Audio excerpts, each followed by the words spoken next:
healing as a Haitian daughter, as a Haitian woman, learning to receive love without fear or guilt. Challenging, but doable.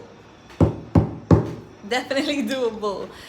If you Haitian, Caribbean, okay, and you just know about all of this because they damn near had the same blueprint. I feel all those parents had the same blueprint. Then you know how challenging it has been. Some of us have graduated and we are in loving relationships and connections with ourselves and others, married, friendship, or just finally with ourselves, like I said.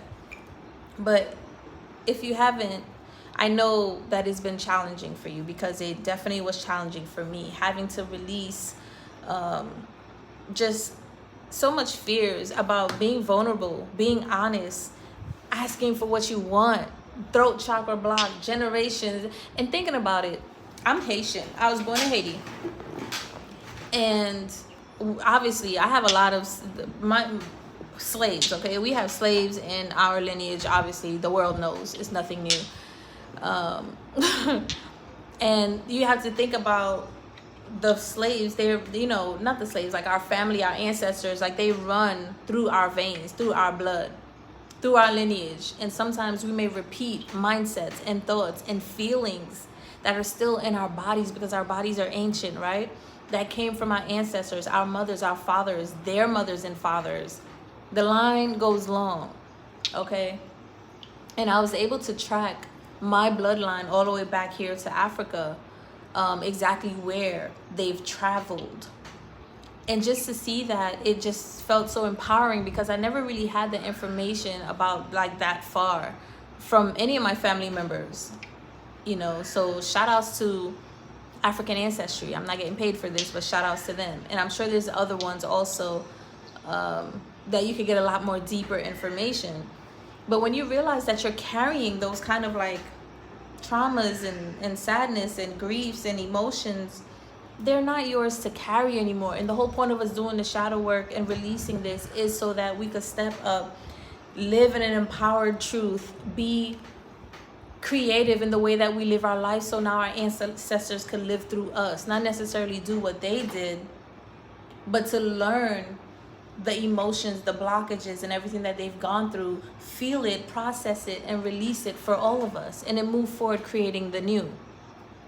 So the traumas and the guilt trips and all of the things that you had to grow up from learning in your environment, those are the things that you're not taking into your new relationships. Those are the things that you're not teaching your children, because you are the bridge. You are the generational curse breaker. You're deciding, I don't want to repeat this in my bloodline. I don't want to repeat this with my children. I don't want to repeat this with the new relationships that I'm creating, that I'm deserving in my life, right?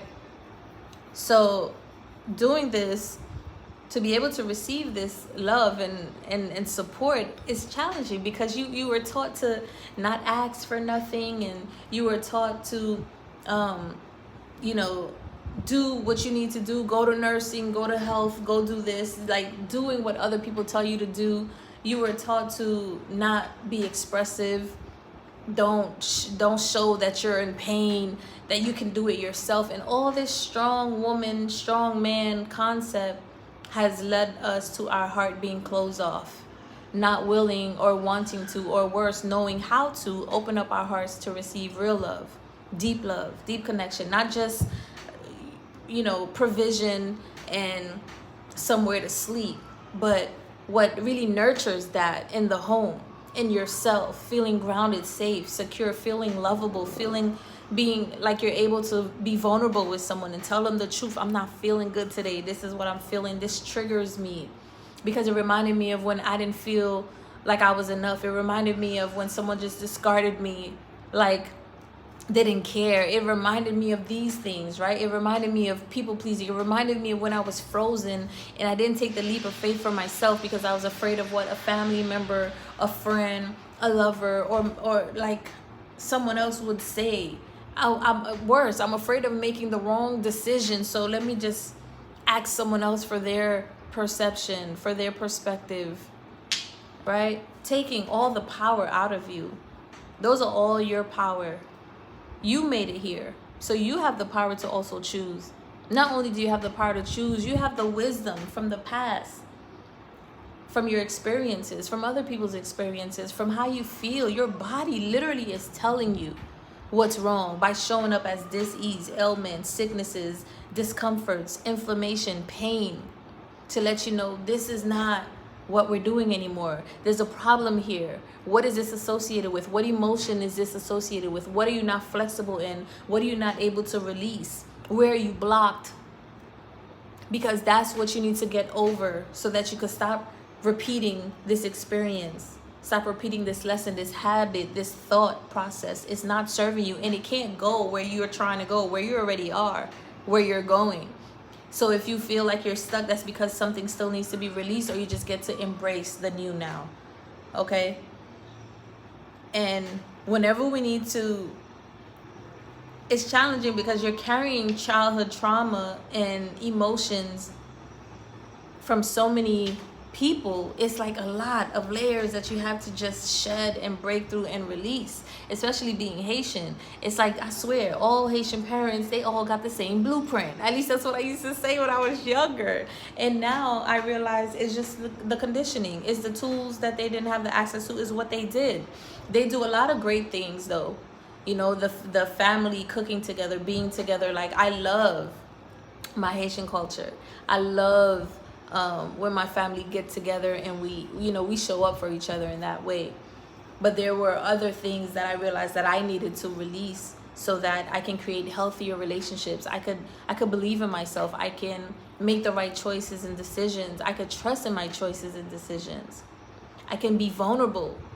You can't be in a relationship with somebody, either a friend, and then scared, and then worse, you probably were vulnerable with a friend or a lover, and then they turn around and use it against you. They turn around and spread lies and rumors about you. That really hurts. It's disrespectful.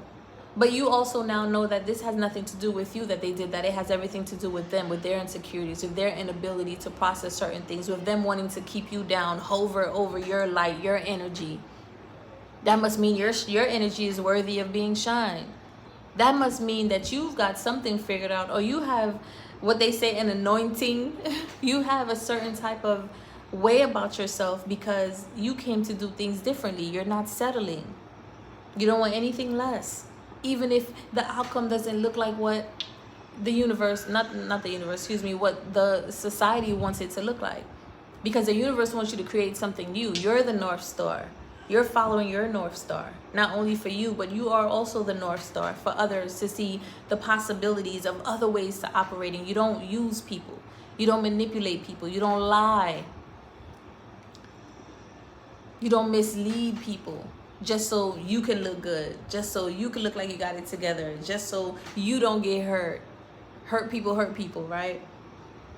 So now when you're trying to change this, sometimes it looks like people want to make it seem like you're going against everybody, and now you're being isolated. Now no one is calling you. Now no one is talking to you. Oh, you're doing something that nobody, this is a no-no. And it's like, you're not doing anything other than honoring yourself and how you feel.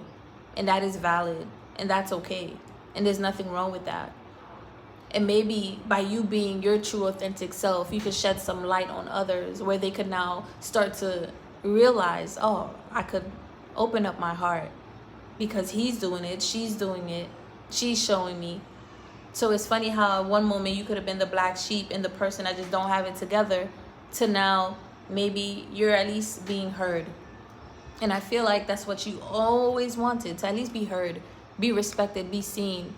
But nobody could really do that for you. You have to do it for yourself, and you have to surround yourself with others that naturally do it for you. Because they see your light, because they see it in themselves. They honor your light because they honor the light in themselves, right? If you've been in relationships where you were scared to speak up for yourself, now's your time to start speaking up. Ask for what you want. Tell them what you don't want. Tell them what you don't like. And you don't have to say it in a mean, rude way. Use your divine feminine energy and say it in a caring way, a compassionate way, a loving way, a soft way, a funny way, but get it out. Say it anyway. You're not going to be punished. You're not going to be sent to jail. You're not going to be unalived. You know what you are going to be, though? Liberated. You're going to be heard. And you're creating a reality where this person gets to meet you there. They get to meet you there. Wherever you ask them to meet you, they get to meet you there.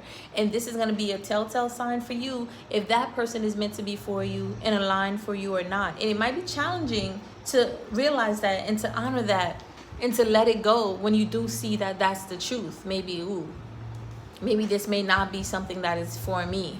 This job, this person, this home, this reality, this block, this whatever. This may not be for me. And that's a hard pill to swallow, because perhaps in your mind you had curated all these beautiful fantasies of that this is for you. This is how you want it to be. This is what you thought you wanted it to be. But have you ever considered that what you want for you may not be what your soul wants for you? What you want for you may not be what your path looks like. You might think, I need to work hard, I need to do this, I need to do that. And your path might be like, no, we just need you to be and shine and express yourself. Show your light, show your heart. I could be in a relationship with someone and I don't mind cooking, I don't mind ironing, I don't mind doing these things. And some people are like, oh, you're doing wifely duties. I'm just doing things that I choose to do, I want to do. As opposed to me not doing it because now it's too much energy for me not to do it, because now I'm operating from the knowingness of this is what you don't do because I read it in a book or a coach told me, because that's how you're going to get the man, or that's how you're going to get the job, and that's how you're going to. No, how about I continue to be myself, but I just set boundaries and I align myself with those that do deserve it. And I do that by starting to express myself, releasing the fear of being able to let love in, to show love, to give love. Can you sit down and actually receive love also? You possibly have been the one giving love in all your ways, however way that is. Finances, thoughts, ideas, just your time, just your presence. Meanwhile, you come back home with nothing, drained, tired. Do I hear anything else other than lack, right? And you don't deserve that. You don't deserve that. You deserve if you say something to someone, they show up and meet you halfway. No, that's not what it is. If you ask for something, they're able to be real with you, have an in-depth conversation, have more in-depth relationship, and release the shallow relationships that you've been programmed to think that it's okay to be in for so long. And then when you start to trigger people because now you're authentic, don't take it personal either, because you're helping them grow. You're helping them grow as you continue to operate in the dynamics that supports those higher conversations, those more in-depth conversations, without blame, without guilt, with honesty, with rawness, with appreciation. Because this is going to help me get to the next level.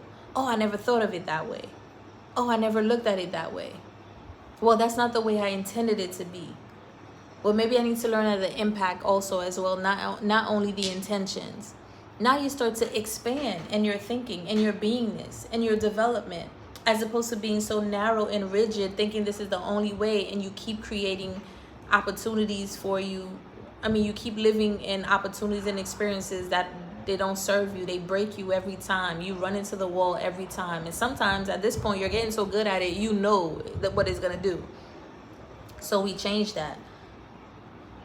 We change the habits. We change the way that we show up. We change the way, and it's going to be uncomfortable for others, and that's okay, because change is inevitable. And I'd rather change and evolve than stay the same, because that's not going to make me happy. And I'm only my best self to others when I'm happy, when I'm my best self to myself. I could only be good to you when I'm good to me. So that's why I would show up in relationships, giving and doing and stuff like that. Not because I'm expecting you to do that back in return. But now when I see that that is not being reciprocated, maybe in your own way or in any way, where it's just breadcrumbs, lies, lack, disappearing, ghosting, or just manipulation, then that's when you draw the line. Because you had the opportunity to meet me, and this is what you chose to meet me with. So from one Haitian sister to another brother, or to just wherever you come from, whatever you grew up learning that was a challenge for you, that is causing challenges in your relationship, or you feel like you need to show up a certain way. This is how a woman needs to be in a relationship. This is what you need to do. Scratch all that. Release all of that. You get to create that in your own reality. You get to create how your relationships are going to be. You get to create how your romantic partnership is going to be, your friendships is going to be, what job you're going to do, how you're going to live your life, what is your definition of success. You get to do that. Because it may not look like everybody else. It may be a part of you still wanted to. And that's okay. But you get to figure out the bridge and how to make that happen for yourself. Because some of the things that you might not be willing to do may be exactly what you need to do to get there. And vice versa. And you get to honor that because that's your soul's path. That is your soul's mission. That is your north node. In astrology, you want to look at your birth chart and look at your north node because that's what's going to get you moving forward in life, to succeed in life, in this lifetime. Your south node is what you used to do, is what you did in the last lifetime. Now you want to follow the North Star, the North Node. And in this life, you are the North Star. Act like it. See you on the next video.